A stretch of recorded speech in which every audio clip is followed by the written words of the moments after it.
కళ్యాణ్ గారి తరఫున ఈ సంబంధించిన శాఖకు సంబంధించిన ప్రశ్న గౌరవ శాసనసభ్యులు వంశీకృష్ణ శ్రీనివాస్ గారు లేవనెత్తిన అంశం.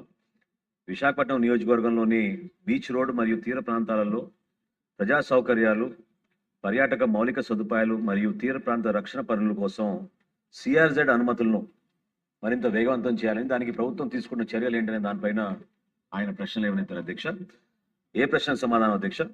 Andhra Pradesh coastal zone management authority సిఫార్సుల ఆధారంగా కేంద్ర ప్రభుత్వ పర్యావరణ, అటవీ మరియు వాతావరణ మార్పులు మంత్రిత్వ శాఖ MOEF&CC అధ్యక్ష వారి ద్వారా తీర ప్రాంత నియంత్రణ మండలి సిఆర్జెడ్ అనుమతులు మంజూరు చేయడం అవుతుంది. అధ్యక్ష, తీర ప్రాంత నియంత్రణ మండలి పరిధిలోకి వచ్చే ప్రజా సౌకర్యాలు, పర్యాటక మౌలిక సదుపాయాలు, తీర ప్రాంత రక్షణ పనులు మరియు ఇతర కార్యకలాపాలకు సహా వివిధ ప్రాజెక్టు నిర్వాహకులు వారి ప్రతిపాదనలను MOEF&CC పరివేష్ అనే పోర్టల్ 2.0 ద్వారా సమర్పిస్తారు. అధ్యక్ష, ఈ పోర్టల్లో నమోదు చేయడానికి ముందుగా ఫారెస్ట్ క్లియరెన్సెస్, ఎన్వైరన్మెంట్ క్లియరెన్సెస్, అదేవిధంగా సిఆర్జెడ్ క్లియరెన్సెస్ ఉన్నాకనే ఈ పోర్టల్లో మనం సమర్పించగలుగుతాం. అధ్యక్ష, ఈ ప్రతిపాదనలను APCZMA మరియు సిఆర్జెడ్ ప్రకటన నిబంధనలకు అనుగుణంగా పరిశీలించి తుది సిఆర్జెడ్ మంజూరు కోసం MOEF&CC పంపుతుంది. అధ్యక్ష,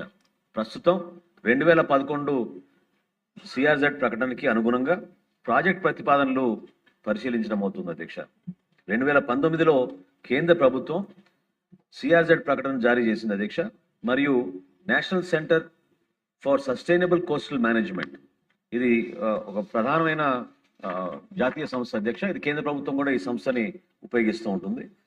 national centre for sustainable coastal management ద్వారా రాష్ట్ర ప్రభుత్వం కూడా 2019 నుంచి ప్రకటనలోని నిబంధనలకు అనుగుణంగా కోస్టల్ జోన్ మేనేజ్మెంట్ ప్లాన్లు, CZMPలు సవరించడం అవుతుంది.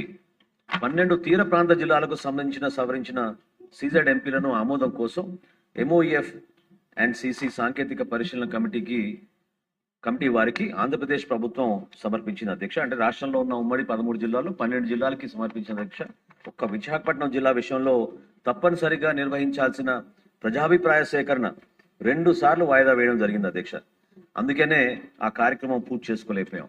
విశాఖపట్నం జిల్లాకు సంబంధించిన CZMP ఆ ప్రజాభిప్రాయ సేకరణ పూర్తయిన తర్వాత ఆమోదం కోసం MOEF&CC సమర్పించడం అవుతుంది. అధ్యక్ష, ఆంధ్రప్రదేశ్లోని 12 తీర ప్రాంత జిల్లాలకు సంబంధించి 2019 సిఆర్జెడ్ ప్రకటనకి అనుగుణంగా రూపొందించిన సవరించిన coastal zone management plan CZMP అంటారు. అధ్యక్ష, ఆ ఆమోదం కోసం మినిస్ట్రీ ఆఫ్ ఎన్వైరన్మెంట్ ఫారెస్ట్ వారికి ప్రతిపాదనలు సమర్పించడం అయింది.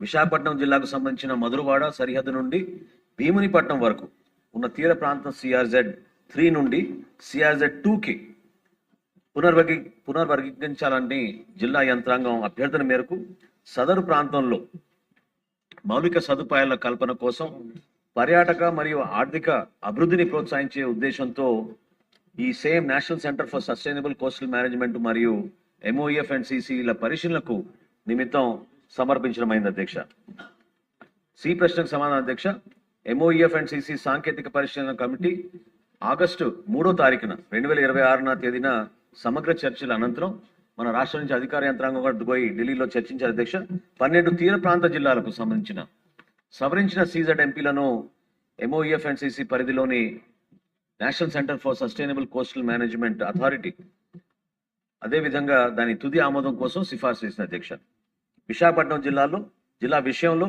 మధురవాడ సరిహద్దు నుండి భీమునిపట్నం వరకు ఉన్న తీర ప్రాంతాన్ని CRZ3 నుండి CRZ2కి పునర్వర్గీకరించే ప్రతిపాదనలను సమీక్షించి పరిశీలించేందుకు సంబంధిత పత్రాలన్నింటినీ కూడా NCMS national centre for sustainable coastal management కి సమర్పించాలని మినిస్ట్రీ ఆఫ్ ఎన్వైరన్మెంట్ ఫారెస్ట్ సాంకేతిక పరిశీలన కమిటీ ఆదేశించింది. అధ్యక్ష, ఇదే సమయంలో విశాఖపట్నం జిల్లా కోస్టల్ జోన్ మేనేజ్మెంట్ ప్లాన్ కి సంబంధించి తప్పనిసరిగా నిర్వహించాల్సిన ప్రజాభిప్రాయ సేకరణ పూర్తి చేయాల్సింది. అధ్యక్ష, ఇక్కడ నేను దయచేసి గౌరవ శాసనసభ్యులందరినీ కూడా మనస్ఫూర్తిగా కోరుతున్నాను. అధ్యక్ష, ఎందుకంటే ఇప్పటికే 2 సార్లు ఈ ప్రజాభిప్రాయ సేకరణ పోస్ట్పోన్ చేయడం జరిగింది. అధ్యక్ష, అందుకని ఈసారి జిల్లా కలెక్టర్ గారి ఆధ్వర్యంలో ఈ ప్రత్యేకమైన ఈ సమావేశం సెప్టెంబర్ 2వ తారీఖున జిల్లా యంత్రాంగం ఈ ప్రజాభిప్రాయ సేకరణ నిర్వహించేలా దాని షెడ్యూల్ తయారు చేసింది. దాన్ని అందరూ కూడా సహకరించమని మీ ద్వారా గౌరవ సభ్యులందరూ కూడా కోరుతున్నారు అధ్యక్ష. వంశీ గారు. ధన్యవాదాలు అధ్యక్ష. గౌరవ మంత్రి గారు